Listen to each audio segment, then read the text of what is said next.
Bonjour à tous, mesdames, messieurs, merci, bienvenue à cette émission autour de l'info. Autour de l'info, d'abord, les titres de l'émission. En diplomatie, crise sécuritaire dans l'Est de la République démocratique du Congo, Kinshasa, Kigali, en plein travaux à Luanda. Les délégués de ces deux pays analysent l'accord de paix définitif. Depuis mardi, Thérèse Kayikwamba, ministre des Affaires étrangères de la République démocratique du Congo, et son collègue rwandais examinent minutieusement la proposition d'accord du médiateur angolais João Lourenço. En justice, l'ancien vice-ministre de la Justice et un haut cadre de l'UDPS a été arrêté depuis mardi dans la soirée. Maître Bernard Takai Chengumbi, croupi dans les locaux de l'ANR. Contrairement aux fausses informations distillées sur les réseaux sociaux, l'interpellé ne connaît pas encore le motif de sa détention. En justice, toujours, les bras de fer qui persistent entre les magistrats et le ministre de la Justice. Dans leur déclaration, les magistrats appellent le ministre d'arrêter ces agressions et à travailler avec eux dans cette lutte dont il n'est pas seul. Autre information, Constant Mutamba a lancé la bancarisation des frais de justice. L'objectif, lutter contre la corruption. En santé, Mpox, l'épidémie prend de plus en plus de l'ampleur en RDC. À Kinshasa, 11 cas ont été décelés, dont 2 décès. Et le ministre de la Santé, tant du gouvernement central que provincial, insiste sur le respect des mesures préventives édictées. Le ministre de la Santé estime qu'il faut mobiliser plusieurs millions de dollars pour faire face à cette épidémie. Enfin, la première ministre Judith Suminwa annonce l'évaluation à mi-parcours de tous les membres de son gouvernement, une décision saluée par l'ensemble de la population. À chaque ministre d'affûter ses armes pour se défendre et pouvoir rester dans la barque. Voilà tout pour les sommaires. Les détails, c'est dans quelques instants dans cette émission Autour de l'info. Autour de l'info, votre émission qui passe en direct. Vous voulez réagir, vous voulez nous écrire. Il y a un numéro qui s'affiche sur vos écrans, mesdames, messieurs. Bonjour encore. Nous allons vous annoncer à présent les sujets que nous allons développer aujourd'hui avec nos invités qui sont déjà présents. D'abord, à ma gauche, le professeur Dadi Saleh. Dadi Saleh, il est professeur d'université. C'est avec lui que nous allons analyser les sujets parus dans la presse ce jeudi. À ma droite, il y a M. Christian Nyamabou, directeur des informations à C+, je crois. Et il est là pour analyser avec nous les informations de tout à l'heure. Mesdames, Messieurs, encore une fois, merci d'avoir choisi votre émission Autour de l'info. 4 sujets aujourd'hui. D'abord, en diplomatie. En diplomatie, il y a l'examen de la proposition d'accord de João Lourenço pour une paix durable dans l'Est de la RDC. Le deuxième sujet qui va à lui seul contenir 3 sujets, c'est la justice. D'abord, ce bras de fer entre Maître Constant Mutamba, ministre d'État, ministre de la Justice, avec les magistrats. Aussi, cette arrestation de l'ancien vice-ministre de la Justice, Maître Bernard Takai Chengumbi, qui a déjà passé 2 nuits dans les locaux de l'Agence nationale de renseignement. Et la bancarisation des frais de justice lancée par Maître Constant Mutamba. Donc, 3 sujets dans le secteur de la justice. Nous allons en parler tout à l'heure dans cette émission. Et en santé, c'est l'épidémie Mpox qui prend de l'ampleur. Et nous allons analyser cet appel des autorités pour le respect des mesures préventives édictées. Enfin, vous avez suivi avec nous la première ministre qui prend la décision de pouvoir évaluer ses ministres à mi-parcours et donc que le meilleur l'emporte pour rester dans la barque parce que la population a besoin des résultats. Mesdames, Messieurs, bonjour, bonjour professeur. Bonjour et bonjour à tous. Merci d'avoir accepté notre invitation. C'est un réel plaisir. Voilà, diplomatie, vous avez suivi les deux ministres des Affaires étrangères, notre ministre Thérèse Kaikwamba Wagner et le ministre rwandais des Affaires étrangères sont en discussion au niveau de Luanda. Ils discutent, ils analysent la proposition du médiateur João Lourenço, le président angolais, qui, à l'entendre lorsqu'il est passé ici à Kinshasa, mais aussi à Kigali, il a dit que sa proposition, c'est pour retrouver une paix durable dans l'Est de la RDC. Votre réaction, professeur? Oui, d'entrée de jeu, je pense que j'ai salué cette approche qui peut aider à ramener la paix. Là, c'est sûr et certain. Et que si nous lisons un peu l'essentiel de cette approche de négociation, c'est dit, négociation sur la proposition concrète en vue d'un accord de paix durable et définitif pour les conflits dans l'Est de la République démocratique du Congo. Alors, c'est-à-dire qu'il y a déjà d'abord négociation. Mais c'est bon parce que c'est entre le Rwanda et la République démocratique du Congo. Et dans une négociation comme on est en diplomatie, on doit comprendre que la diplomatie a un aspect très important qui s'appelle rapport de force. En diplomatie, on ne cherche pas qui a raison, qui a tort. J'insiste. En diplomatie, on ne cherche pas qui a raison, qui a tort. En diplomatie, on cherche des rapports de force qui peut être militaire, qui peut être économique, qui peut être de l'influence, quel que soit ce qu'il y a. Ce qui fait qu'effectivement, tout en appréciant ces démarches qui se font, et le peuple congolais a besoin de la paix, je ne parle pas déjà. En diplomatie, on ne devait pas parler de l'Est de la République démocratique du Congo. C'est la République démocratique du Congo qui est en guerre pratiquement contre le Rwanda. Parce que tant que les choses ne sont pas bien dites, nous restons un peu dans un flou orchestré par les ennemis, effectivement, de la République démocratique du Congo. La République démocratique du Congo est en guerre contre le Rwanda. C'est-à-dire, effectivement, sachant qu'il y a un complot au niveau international, le président l'a dit, même le président d'avant, tout le monde l'a dit. C'est-à-dire qu'on circonscrit les choses. Il y a un complot au niveau international où certaines officines font partie. Ça peut être au niveau des États-Unis, de l'Union européenne, etc. Il ne faut pas oublier Ngwanda, les livres de Ngwanda. C'était très parlant. Donc, on connaît le vrai instigateur. C'est-à-dire qu'il ne s'agit pas nécessairement du Rwanda. Il s'agit d'abord d'un complot au niveau international qui prend aussi ses racines au niveau régional, où on peut citer le Rwanda, l'Ouganda. Je pense que le président de l'Assemblée a cité nommément, on a des preuves, n'est-ce pas, a cité nommément l'Ouganda et certains autres pays. Le complot régional a aussi des ramifications sur un complot au niveau local, où, comme le président de la République l'a dit, il y a infiltration depuis plus de 20 ans au sommet de l'État, où nous avons eu à l'apogée James Kabarebe, n'est-ce pas, comme chef d'état-major. C'est-à-dire qu'il y a eu destruction même de la structure militaire et économique de la République démocratique du Congo. Donc nous négocions, ça va, donc nous échangeons.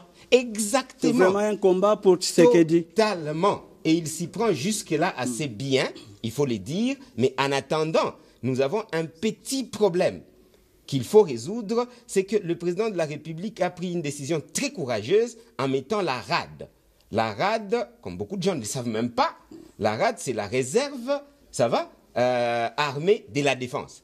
Réserve armée de la défense. Mais jusque-là, Excellence, Monsieur le Président, s'il vous plaît, Excellente Madame la Première ministre, s'il vous plaît, donnons le moyen à la RAD. La RAD devait être plus fonctionnelle que ce qui se passe aujourd'hui. La RAD, vous avez dit, c'est une structure officielle qui dépend de la présidence de la République.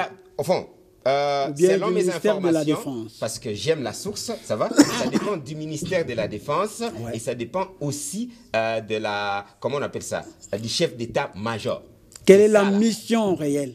La mission réelle, c'est faire structure. en sorte que nous, selon ce que j'ai entendu, et là, je n'ai pas de la source, je suis allé au bureau de la RAD, n'est-ce pas, avec le général lui-même, où en échangeant, on nous a présenté. Et on comprend effectivement que la mission, c'est voir un peu, par exemple, les Ouazalendo, les réservistes, n'est-ce pas, les groupes armés. Il faut qu'on arrive à avoir de gens qui veulent combattre pour la République démocratique du Congo, les organiser. Ce n'est pas seulement les appuyer, s'il vous plaît. C'est les organiser d'abord, les appuyer, et pour qu'effectivement, ils puissent mieux fonctionner avec nos vaillants FARDC. Donc, c'est une mission extraordinaire, parce qu'on sait que sur terrain, nous avons les Ouazalendo, c'est-à-dire les patriotes qui se battent pour cette nation, pour tout Congolais vivant. Donc, nous voulons un peu dire ceci. Il faudra qu'on comprenne que quand nous nous asseyons en négociant, eh bien, il y a d'abord l'aspect terrain. Là, malheureusement, comme la République démocratique du Congo, nous venons de les déclarer, on a encore perdu 2, 3, 4 localités. Et qu'effectivement, par rapport à ces cessez-le-feu, ok, vous avez bien compris que, ben, écoutez, l'adversaire apparemment ne respecte pas apparemment. Ça, ce sont les déclarations du gouvernement. L'adversaire ne respecte pas les cessez-le-feu. Donc, Excellence, Monsieur le Président, vous avez bien compris qu'on a un adversaire qui a une mission qui est claire. Qui est malin. Qui est rien à voir avec la malignité en diplomatie. Tout le monde est malin. Ça va? Donc, c'est toi, si tu n'es pas malin, c'est toi le problème. Chacun a son agenda. Ça va? Et l'agenda de nos ennemis, pour l'instant, c'est clair. C'est balkaniser la République démocratique du Congo. Ça va? Piller au maximum la République démocratique du Congo. Ce sont les deux grands agendas qui sont connus depuis très longtemps. Ça va? Ça peut être des industries au niveau de l'extérieur, en passant par le Rwanda, par l'Ouganda. C'est clair. Ce qui fait que ces gens-là continuent leur bonhomme de chemin. Ils ont dépassé maintenant Kirumba. Ils sont au-delà de Kirumba. C'est-à-dire qu'ils ont des territoires conquis plus grands que le Rwanda. Donc, eux ne respectent pas... Ne respectent rien. C'est-à-dire, effectivement, ce que moi je donne comme contribution à ce chantier formidable que le président est clair, j'apprécie le langage. C'est clair, on ne négocie pas entre guillemets. Donc, il n'y a pas à négocier, non, on va insérer les troupes du FCM 23, etc. Nous demandons au président de garder cette position. Mais cette position doit être accompagnée d'une chose. C'est là où je demande vraiment que les gouvernements puissent s'y mettre. Ça devait être la priorité des priorités. C'est-à-dire effectivement que nous devons avoir les rapports de force sur terrain. Nous devons faire une mobilisation générale. Parce qu'une mobilisation générale politique de la société et aussi ce que nous proposons économique. Là, nous avons proposé l'économie de guerre. Ouais. Si nous mettons tout cela en pratique, c'est là où il y a des couacs. Sur terrain, aux médias et tout le reste dans les négociations, nous disons une chose, mais sur terrain, Excellence, Monsieur le Président, il faut encore agir. L'économie de guerre, il faut qu'on améliore le niveau de la sensibilisation politique. Parce que, comme on le dit pour chuter sur ce point, ça va. Quand une maison est en train de brûler, n'est-ce pas? En tant que panafricaniste, quand les serpents entrent dans la maison, ce n'est pas le moment que les politiques congolais continuent à se chamailler. Nous devons nous unir auprès du chef de l'État, ça c'est sûr et certain, que ce soit Fayoulou, que ce soit Moïse Katumbi, que ce soit tous les leaders. On s'unit auprès du chef de l'État, ça va, nous battons d'abord, nous éteignons le feu. On met d'abord l'ennemi hors d'état de nuire. On met l'ennemi hors d'état de nuire. Et puis on peut revenir dans la case. Sale, c'est la politique, on sera en train de se battre. Malheureusement, ce n'est pas ce qui se fait. Donc je pense effectivement que c'est un conseil, mais qui est très important. Parce que si à l'interne on n'est pas solide, naturellement, il y a une faiblesse où l'ennemi, les gens se rallient à des ennemis. Merci beaucoup, professeur Christian. Quelle chance vous, personnellement, vous donnez à ces énièmes pourparlers, la proposition de Lorenzo pour une paix durable. Et notre ministre est à Luanda avec les Rwandais, son collègue. Donc, quelle chance vous, personnellement, vous donnez à ces négociations? Tout d'abord, je dois vous remercier et vous féliciter pour ce programme qui est très intéressant autour de l'info. Vous savez, d'ailleurs, comme vous l'avez présenté dans les sommaires, tout justement, nous parlons autour de l'information, de l'actualité, surtout avec ce sens patriotique. Et vraiment, c'est un honneur pour moi de partager aussi ce plateau avec un scientifique, un professeur. Donc, j'imagine le niveau, ça fait énormément plaisir.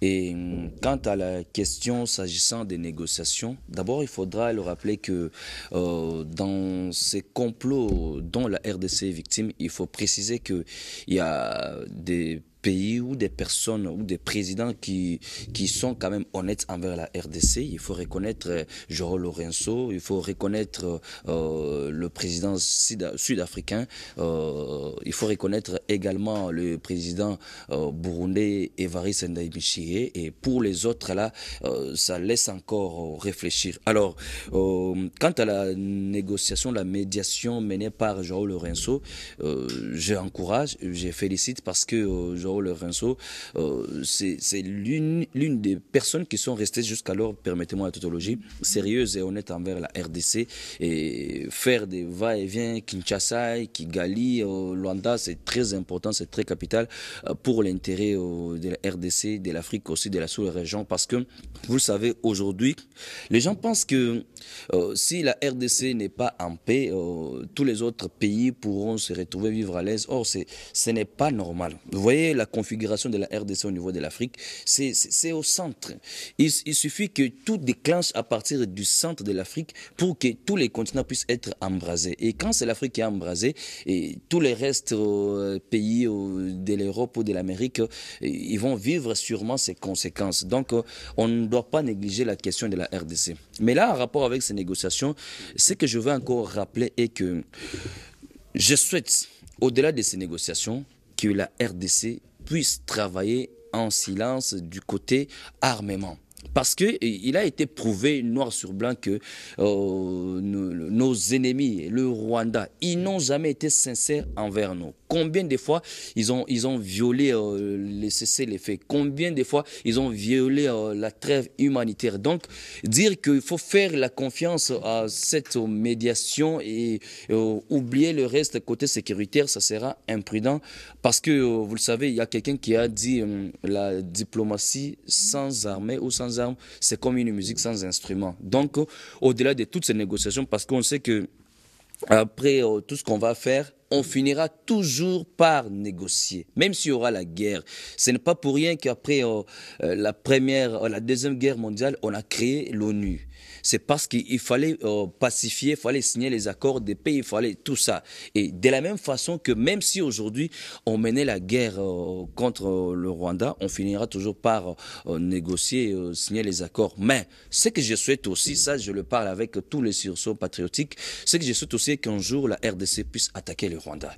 Parce que tout ce qui fait la force peut-être du Rwanda, c'est quand on voit, on nous attaque, nous, on réagit par des communiqués, timidement. On réagit timidement, et sûrement, comme l'a dit un confrère qui m'a fait rire, pour le cas de notre pays, on ne prend que des mesures.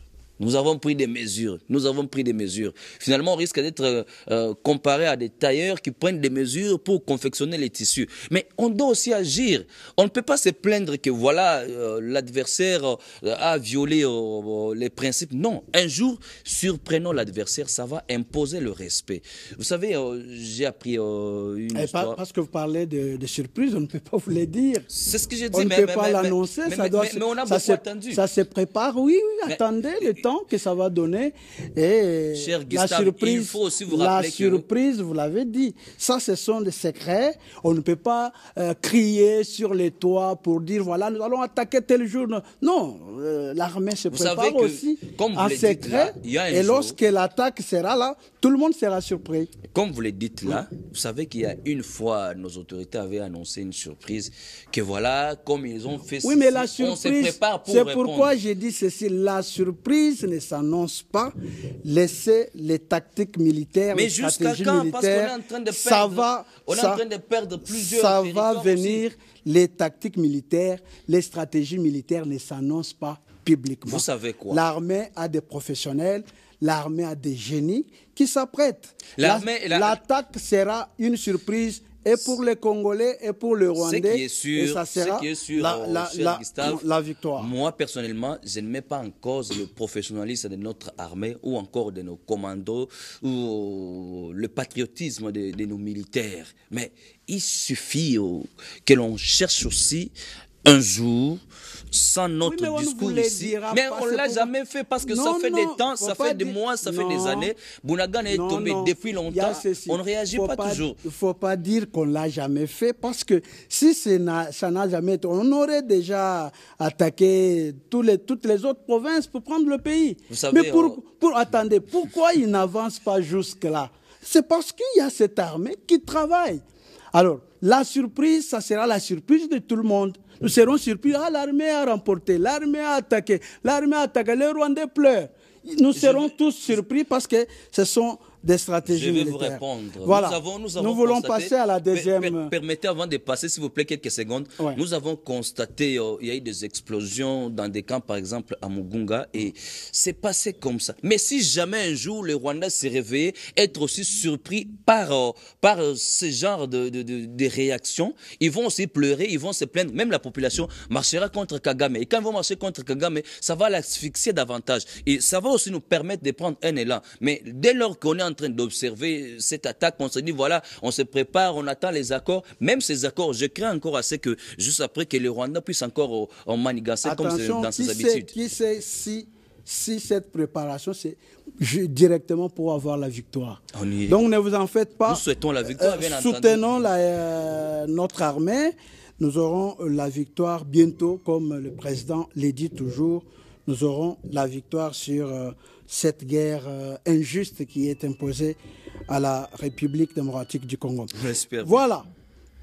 Nous passons au deuxième sujet, la justice. La justice, ces bras de fer qui existent entre le ministre de la Justice et les magistrats. Jusque-là, pas d'entente, pas d'harmonie. Les bras de fer persistent. Les magistrats continuent à marcher sur leur position. Les ministres tiennent à la réforme. Alors, Christian, comment vous, personnellement, vous analysez cette situation entre les ministres de la Justice et les magistrats? D'abord, il faut féliciter la démarche du ministre de la Justice, Constant Moutamba, ministre d'État bien entendu, parce qu'il fait partie des rares ministres qui sont sortis du lot 60 jours après l'investiture de ce gouvernement souminois. Il y a des ministres qui travaillent dans l'ombre. Au départ, on a pensé à une forme de populisme, mais en réalité, on voit aussi que Constant Moutamba est en train de se battre. Et je crois que le chef de l'État, lors d'un briefing de presse à la RTNC, je crois en 2023, il a rappelé que la justice est malade. Et il fallait qu'on puisse trouver un médecin pour pouvoir venir au secours de cette justice qui serait peut-être à l'agonie. Alors, si la justice est malade, c'est parce que, à mon avis, c'est vrai que je respecte les hommes de droit. Les droits aussi, c'est une discipline à beaucoup respecter. Mais il y a, je le présume, il y aurait des infiltrés, peut-être des gens qui n'ont pas la maîtrise de l'ABC de la justice ou du droit. Ces gens, il suffisait que Gustave Chibumbu soit ministre de la Justice ou encore une haute autorité au niveau de l'appareil judiciaire, qu'il puisse coopter un certain Nyamabou, qui est journaliste de formation, soit un certain Khaled Mavambu, qui est par exemple caméraman, qui puisse les coopter, lui donner certaines notions judiciaires, et du coup il se transforme en magistrat. Et comme conséquence, il y a eu des dossiers qui ont été mal gérés, il y a eu des dossiers qui ont été détournés, il y a eu des complicités entre certains magistrats par rapport aux dossiers. Voilà, vous avez les dossiers de prof Dadi. Qu'est-ce qu'il faut faire? Comme il a beaucoup d'argent, on s'entend, on va savoir comment les soutirer l'argent de part et d'autre. Alors moi, je me suis dit, avec tout ça, c'est surtout les charlatans qui peuvent s'acharner sur le ministre de la Justice. Mais jusqu'alors, je trouve que le ministre devrait encore rester dans sa position et que les personnes sérieuses. C'est aussi l'occasion pour moi de rappeler le rôle du Conseil supérieur de la magistrature. Lorsque les magistrats commencent, par exemple, à travers leur syndicat, réagir contre la position prise par le gouvernement, qui est leur autorité de tutelle et qui les représente au niveau du gouvernement, mais ça fait quand même la honte déjà de l'appareil judiciaire. Certains sont allés plus loin pour dire que voilà, si la justice est malade, ça n'épargne pas même les ministres. Donc tous, y compris les magistrats, les avocats, même les ministres, nous tous, nous contribuons à cette maladie. Or, le ministre Constant Mutamba vient d'être nommé il n'y a pas longtemps. Mais il y a de ces magistrats qui ont fait 20 ans, 30 ans, autant d'années au service. Christian, il faut faire la part des choses. Il y a séparation de pouvoir. Le ministre fait partie du gouvernement. Tout à fait. Qui est l'exécutif, le pouvoir exécutif. Et les magistrats font partie des cours et tribunaux. Exactement. Qui sont une institution à part entière. Les magistrats se plaignent du fait que les ministres commencent à poser d'autres actes qui ne rentrent pas dans ces attributions. Et c'est là, c'est ça la guéguerre. Pourquoi ça? Les ministres doivent rester ministres, membres du gouvernement, dans l'exécutif et laisser les magistrats Gustave Tshibungu, je connais votre expérience pour avoir été au cabinet d'un ministre de la Justice dans ce pays. Vous savez qu'il y a des Congolais aujourd'hui qui sont par exemple incarcérés à la prison centrale de Makala. Je dirais peut-être que sa peine il pouvait purger sa peine même pour 5 ans, mais il a déjà consommé 4 ans et demi. Il n'a jamais été auditionné. On n'a jamais eu le temps de se rendre, d'avoir les informations sur son dossier. Et quand les ministres arrivent, ils constatent que voilà, par exemple, c'est un truc qui a été géré par tel magistrat ou par tel autre pour l'intérêt, je ne sais pas comment. Qu'est-ce qu'il peut faire? Parce qu'il représente aussi la justice. C'est vrai qu'il y a la séparation des pouvoirs, comme vous l'avez dit, mais c'est là que j'ai parlé aussi du rôle du Conseil supérieur de la magistrature. Pourquoi ne pas se réunir de manière aussi professionnelle, dégager ce qui va ou ce qui ne va pas, au lieu d'exposer encore cette faiblesse devant les médias, devant le public. Finalement, on ne prendra pas au sérieux la justice si jamais il y a ces accusations de part et d'autre. Je crois qu'ils doivent réfléchir en responsable pour pouvoir apporter des solutions pour la guérison, soit la résurrection de cette justice qui élève une nation. Professeur Dadi Saleh, le ministre tient à la réforme. Il insiste dans sa guette de solutions pour une bonne administration de la justice. Les ministres trouvent qu'il y a des magistrats véreux, des magistrats qui ne travaillent pas en conformité avec les règlements des magistrats, avec les lois, qui vont au-delà de leurs limites. Et il tient à cette réforme-là. Quelle est votre réaction là-dessus? Oui, merci beaucoup. Je ne m'aurais pas à répéter ce que mon co-débatteur vient de dire. Je suis tout à fait à 100% d'accord. Je vais essayer de ne pas le répéter. Alors, quand on dit la justice élève une nation, c'est que nous devons comprendre que dans le mot justice, il y a un élément très important. Il y a des aspects officiels et des aspects non officiels. Mais quand on parle des aspects officiels, c'est-à-dire on parle de lois, des règles et des normes. Ça va? Ce qui fait que la justice, c'est parmi les instances un peu simples, appliquer les règles et les normes et les lois. Un point très. Parce que vous avez parlé des pouvoirs, nous avons le pouvoir législatif. Ce qui fait que je félicite effectivement le ministre d'État de la Justice parce qu'il répond effectivement à la demande du chef de l'État. Il faut que cette justice malade, et je demande effectivement à tous nos amis de ne pas s'affoler. La maladie, c'est pour la République démocratique du Congo. Ce ne sont pas les magistrats qui sont malades nécessairement. C'est nous tous, c'est toute la justice qui est malade. Le chef l'a dit, tout le monde le sait. Eux-mêmes, ils le savent. Donc, ce qui m'intéresse, moi, professeur docteur Dadi Saleh, c'est de trouver des médicaments. Exactement. Et quand quelqu'un essaye de trouver des médicaments, alors il faut qu'on puisse être capable de se mettre ensemble, n'est-ce pas, pour exactement trouver les médicaments qu'il faut. Il ne faut pas qu'on individualise ces combats de la lutte, parce que la justice élevant une nation, on n'aura jamais de développement, on n'aura jamais un Congo qui évolue sans exactement cette justice. Je parlais du pouvoir législatif. Eh bien, effectivement, le ministre a déposé 4 propositions de loi. Et il faut dire, avant cela, le ministre d'État, avant cela, quand il était député, il avait encore déposé déjà d'autres propositions de loi. C'est-à-dire, écoutez, monsieur le magistrat, écoutez tout le monde qui se sent lésé, n'est-ce pas? Ce n'est pas compliqué. Allez vous attaquer au pouvoir législatif. Je ne sais pas si je suis cohérent. Je me répète, allez vous attaquer au pouvoir législatif. On arrivera peut-être à la Cour constitutionnelle pour interprétation de loi. Donc, mais justement, c'est ce que les magistrats disent, que le ministre ne doit pas considérer que la thérapie de la justice, c'est lui seul qui en a le monopole. C'est tout un maillon. Mais il peut déclencher. Et si nous disons, ça ce sont les magistrats qui disent, si le ministre dit que la justice est malade, c'est tous les services là qui sont malades, y compris lui, le ministre de la Justice. Et il demande qu'ils travaillent ensemble pour trouver la solution au problème de la justice. Je répète, il n'y a pas à demander quand il y a une loi. Soit ils connaissent la loi, soit ils ne la connaissent pas. C'est-à-dire que quand il y a contestation par rapport à un agissement officiel, vous agissez aussi officiel. Mon co-débatteur a été très éloquent, ça va. Mais ce ne sont pas les syndicats.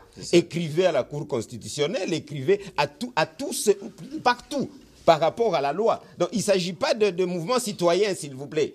Non, si vous vous transformez en mouvement citoyen, bon, ce n'est pas compliqué. Restez comme de mouvement citoyen. Ici, nous parlons de la loi. C'est-à-dire que donc, si le ministre d'État... Vous voulez dire, si le ministre d'État, si les magistrats estiment que le ministre a violé telle loi ou telle constitution, ils peuvent aller aussi en justice. Tout à fait. C'est la chose la plus facile. C'est même ça la justice. Donc on ne devait pas faire un débat creux.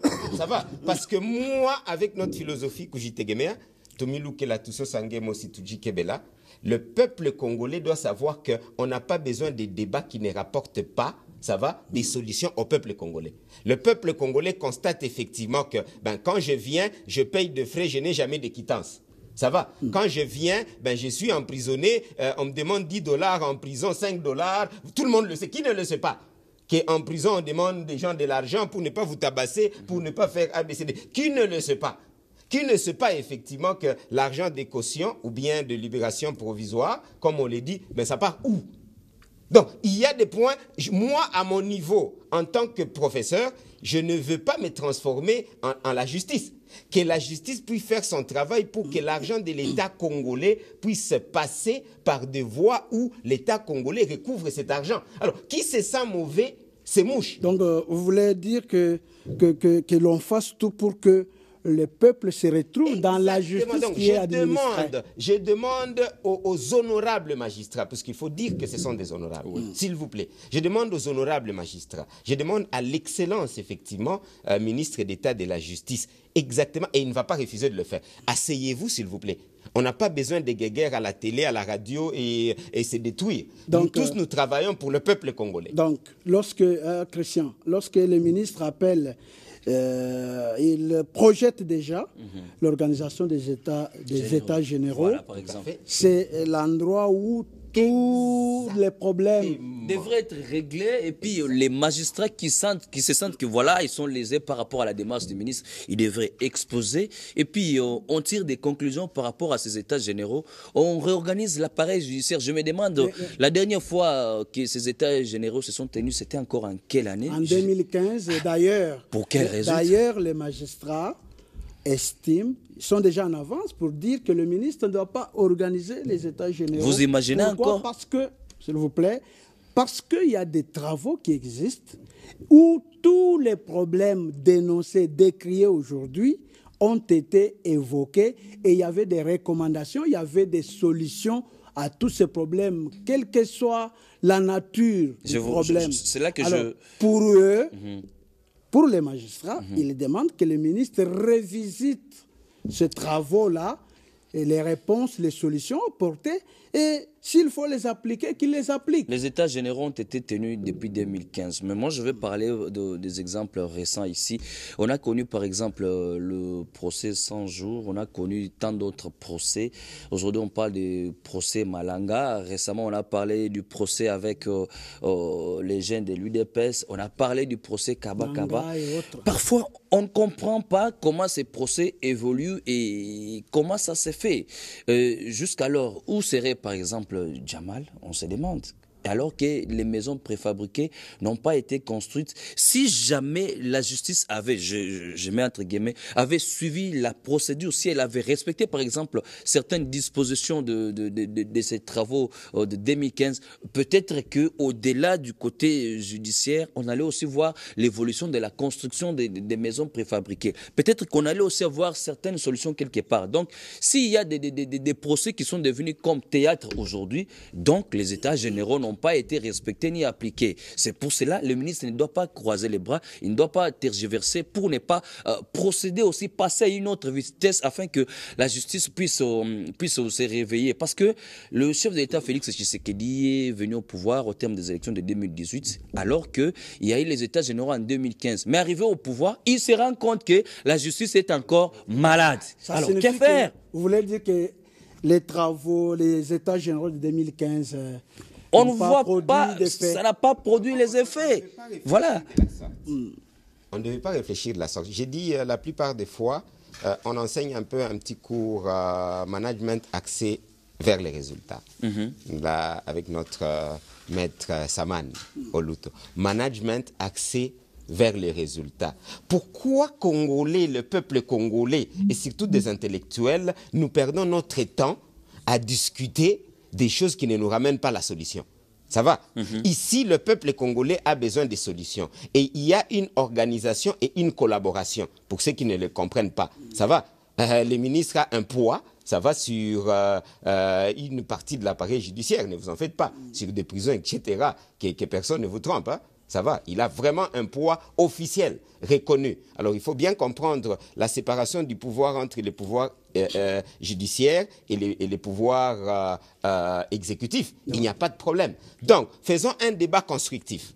Quels que soient les états généraux, quel que soit ce qui se passe, est-ce que nous voulons exactement que tout le frais qui sortent, on a dit il y a plus de 200, ça va? Façon de recouvrer par rapport à la justice. Est-ce que nous aimerions que tout ce frais-là puisse être bien canalisé et passer à la banque? Ce n'est pas l'argent du ministre, s'il vous plaît. C'est l'argent de personne. Donc, quelqu'un veut nous parler des états généraux, etc. Et pourtant, nous avons des solutions déjà très simples. Bancarisons.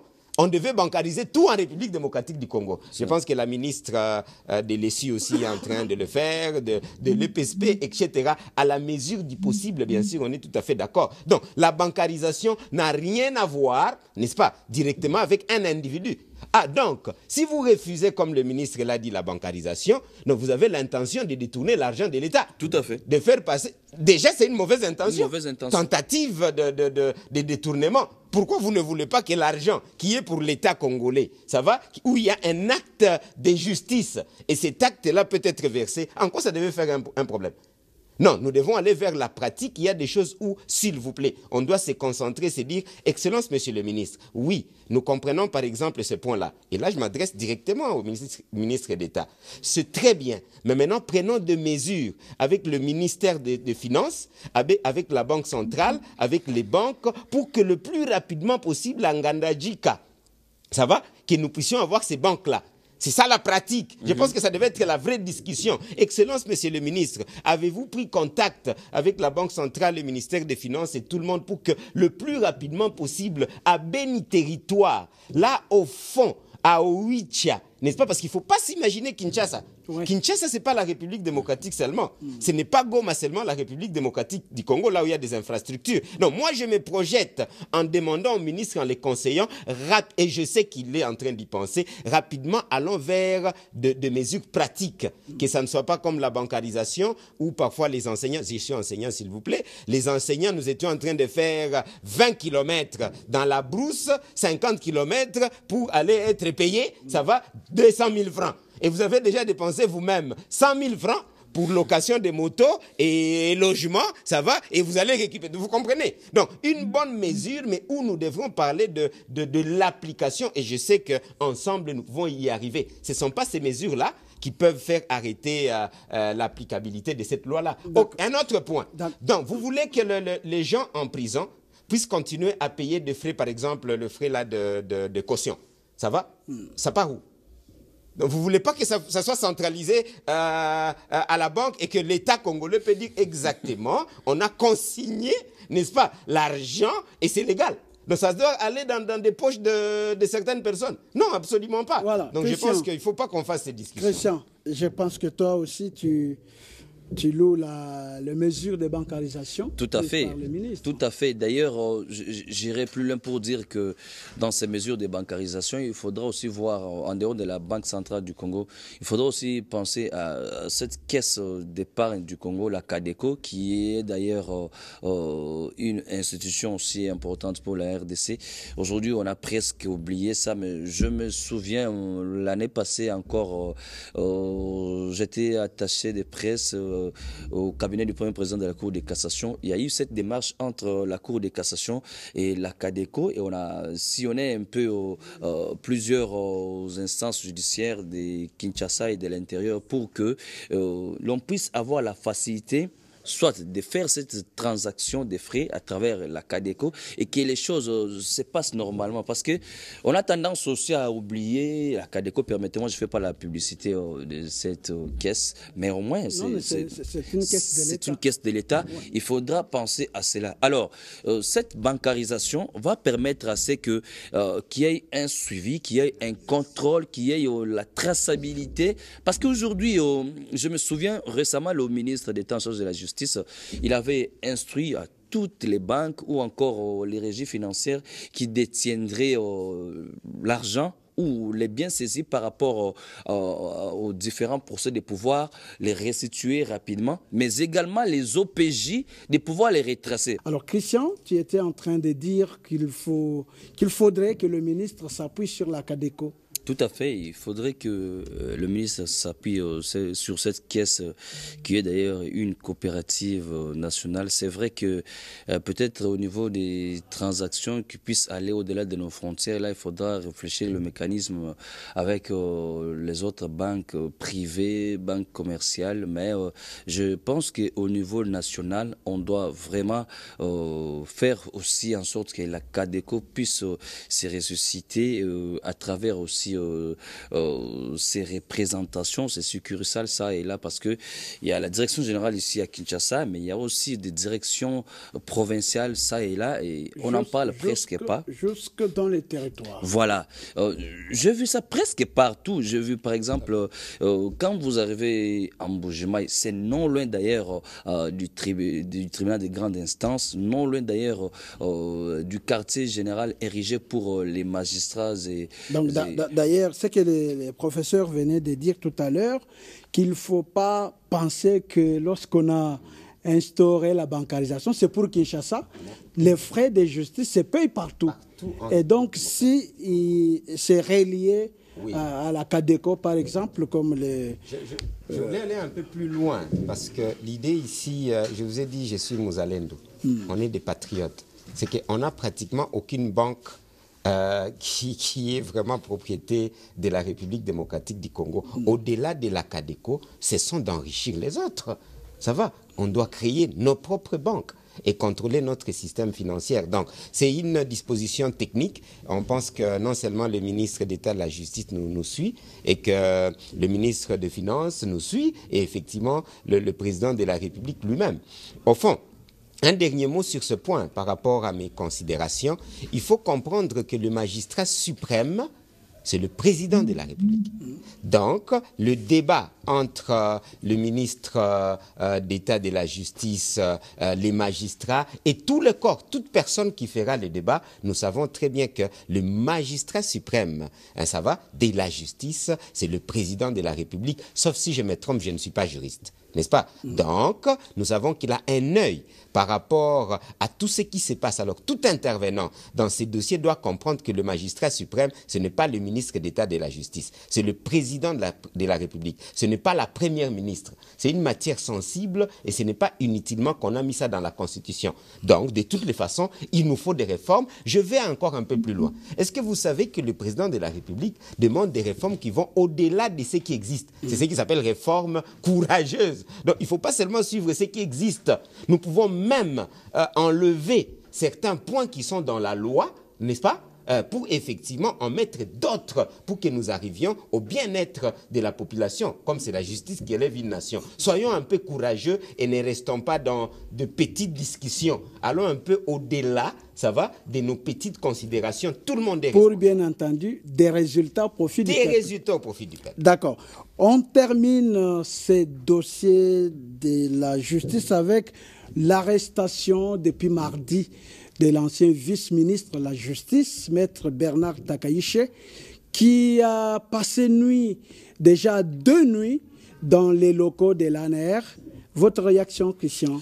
On sent que la justice est en train de travailler. Oui, la justice fait son travail, mais il ne faudra pas aussi qu'il y ait certaines personnes qui cherchent peut-être à ternir les images des gens qui ont marqué une belle histoire de la RDC par rapport peut-être aux acharnements privés. Je ne confirme pas. Mais déjà, j'ai été saisi par la famille du ministre honoraire Bernard Takaiche, lui qui d'ailleurs, il faut le dire, il a brillé effectivement parmi les meilleurs ministres dans le gouvernement Ilunkamba après le départ de Tunda Kasende. Bernard Takaiche a fait vraiment le travail en collaboration avec celui des droits humains. Il s'appelle encore Fabrice Puela. Ils ont fait la ronde de plusieurs maisons de prison, ça et là, pour se rendre compte des conditions de vie des prisonniers. Mais également, à son temps, il y a eu beaucoup de réformes aussi au niveau de l'appareil judiciaire, mais je ne suis pas dedans. Mais seulement, j'apprends que la veille, il a été convoqué à la DEMIAP pour ne pas connaître les motifs. Et le jour suivant, on va l'acheminer aux locaux de l'ANR. Ce qu'il faut préciser que le ministre honoraire est dans de très bonnes conditions, il est en bonne santé. Mais seulement, ce qui est étonnant, c'est cette communication qui a été faite autour de son arrestation. Vous savez, j'ai eu le privilège de travailler comme correspondant des médias étrangers. Curieusement, les médias auxquels j'ai travaillé, il y avait une exception. On travaillait pour le panafricanisme. La réalité est que la plupart de nos collaborateurs, nos confrères journalistes qui travaillent pour les médias étrangers, ils ont tendance à saper l'image de la RDC. Ils ont tendance à ternir toujours le bon côté du Congo. On arrête le ministre honoraire Bernard Takaiche. L'ANR n'a pas encore communiqué l'objet de son arrestation.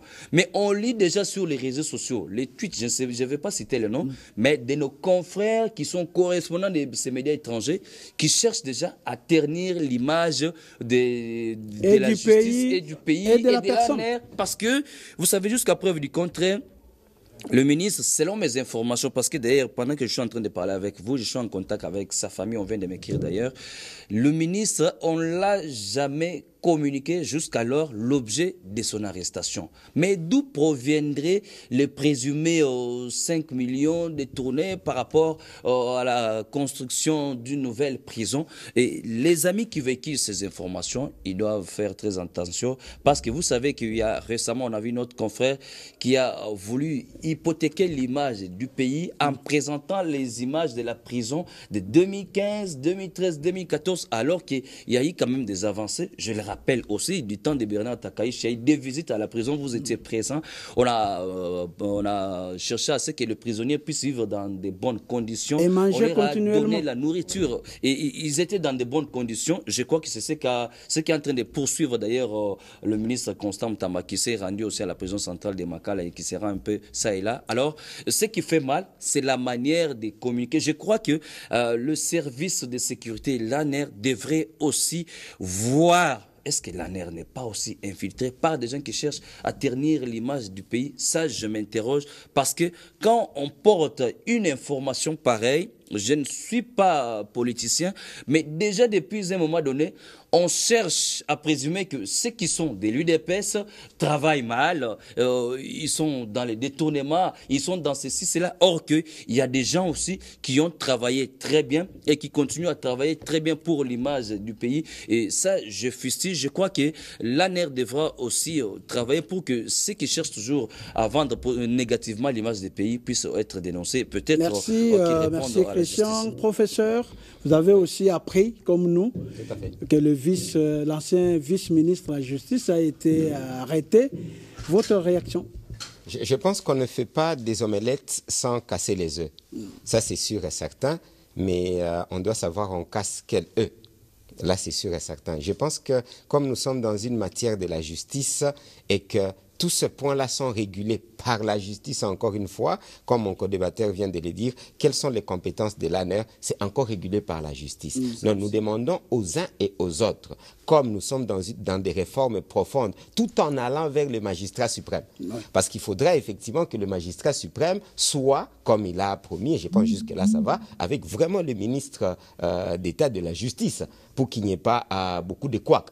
Donc nous espérons, quand on parle de détention illégale, s'agit-il d'une détention illégale? Je ne sais pas. Je ne suis pas juriste, n'est-ce pas? Il est acheminé à la prison.